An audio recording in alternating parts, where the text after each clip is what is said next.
talk about the insights activator type of workshop. And if some of you have experience with this type of methodology, this tool, please interrupt me anytime and let's share experiences. So we will end up having, let's say, improved, fine-tuned version of what I'm going to present you. And the reason why I have decided to present you the Insights Activator type of workshop is, besides my personal preference for the concept, the belief that we all face today research reality. The client demands to further, better, smarter capitalize on the research data and to find new ways that lead to insights generation. So Insights Activator, as a matter of fact, is an innovation process that has the power, by the way is designed, to turn existing consumer research insights into actionable ideas and results.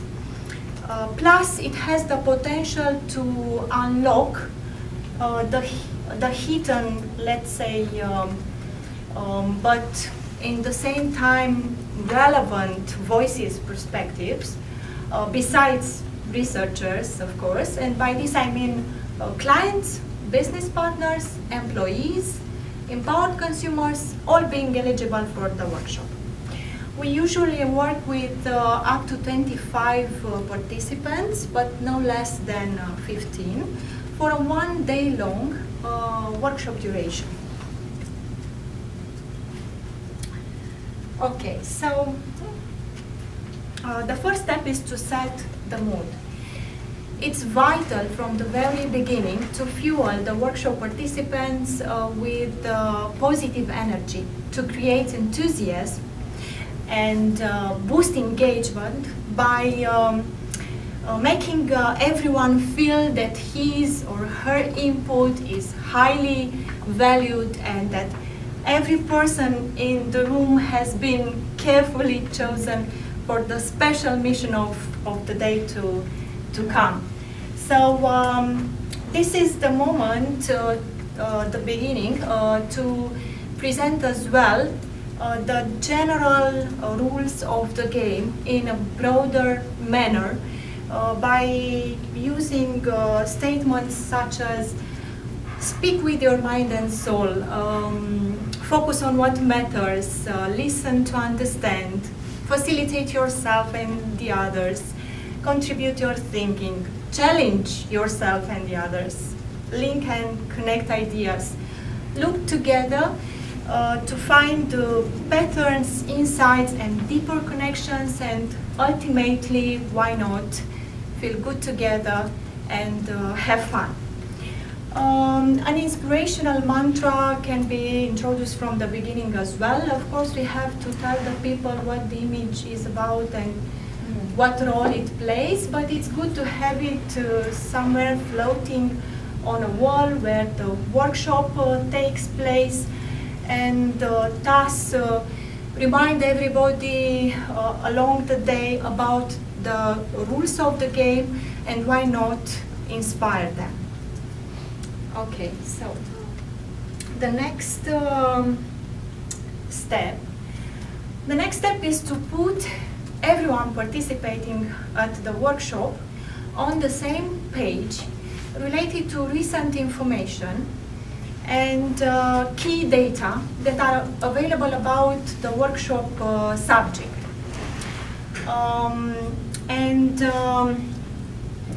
It's preferable to have presenters out of the participant side and organizer side as well, but no more than, let's say, 3 to 5 presentations organized in a snapshot format.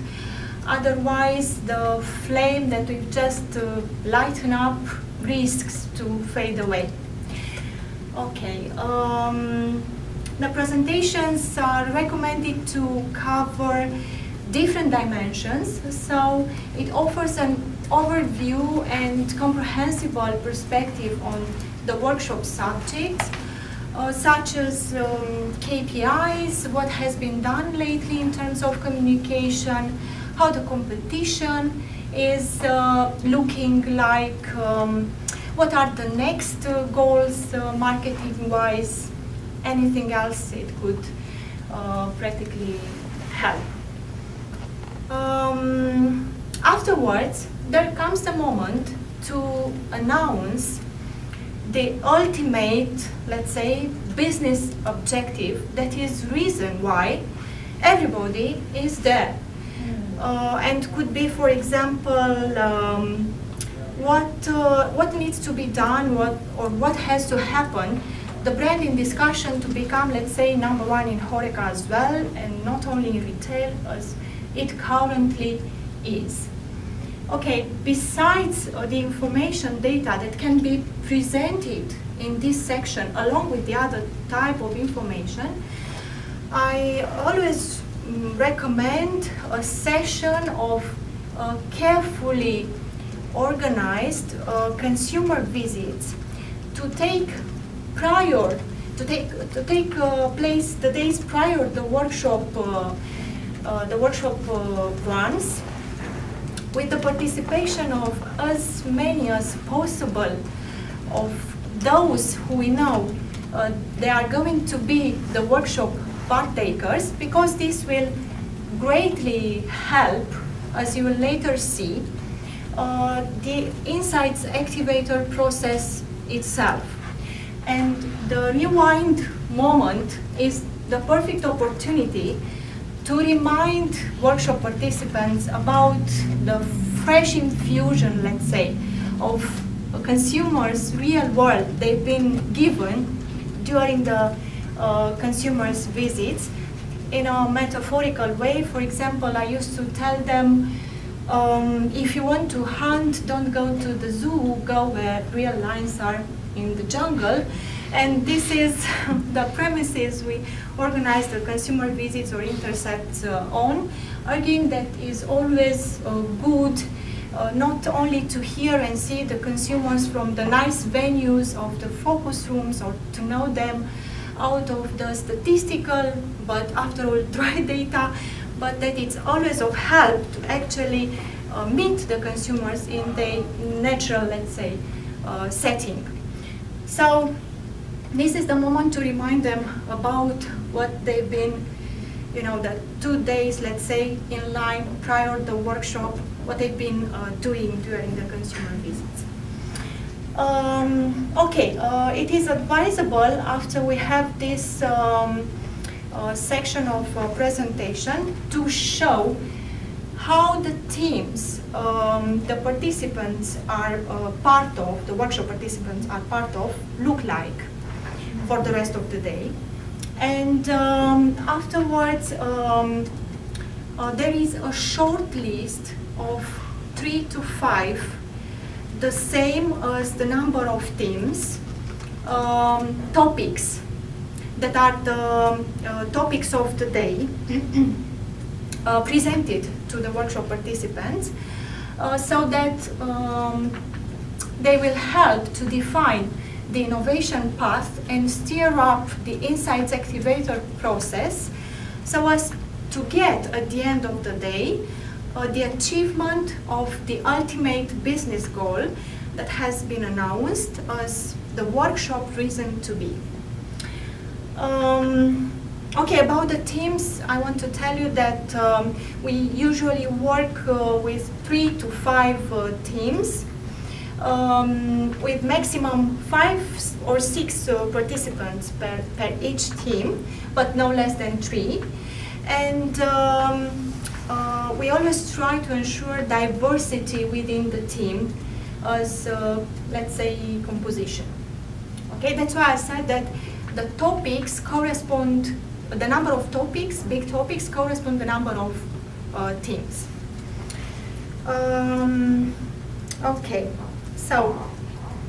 The topics are written, each one, on a blank flip chart paper, and all of them are sticking on the walls.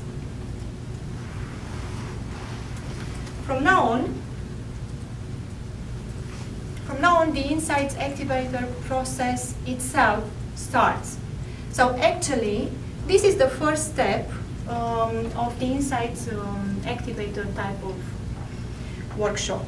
And the first step means to generate in a spontaneous manner and as non-evaluative as possible so-called observations. That's why I said that a session of ethnographic research is always of help. So practically in this moment, the workshop participants are split ad hoc in teams of 2, independent of the teams that have been previously announced. You may simply tell them work with your right or left neighbor, or if no neighbor available in the proximity, just find somebody in the room to pair with and continue to work together, and ask them to generate as many as possible observations for each of the main topics that have been announced for the day to come. So practically each observation stated as a single idea is written on a post-it, and make sure that everyone contributes as much as they can for each of the topic. To facilitate the process, it's good, for example, to signalize by different colors of the post-its which observations correspond to which major topics. Yes, exactly. Okay, the richer the walls of observations will be, the more food for thought will be available for the next workshop stages to come. Okay. For the second step, the next stage of Insights Activator, the participants already work in accordance with the themes that have been announced previously. So practically this is the moment they group or regroup if you want, and from now on they will work in those teams, and it's preferable to do it at separated tables. Each team is given a topic with all the observations, is assigned the flip chart with the main topic with all the observations that have been generated for it, and has the job to review all the observations, connect the ideas, and start to capture the insights to further build the insights platform. As in time, I've seen that people do not trust or believe they have the ability to discover, generate, express insights. It's always good to, before starting this stage, it's always good to shortly train them about insights. For example, why it's important to focus on insights. Discuss with them what is a true insight, what are its characteristics, give some examples from different categories, different markets. Okay, what is not a true insight? Again, give examples, because these are always of help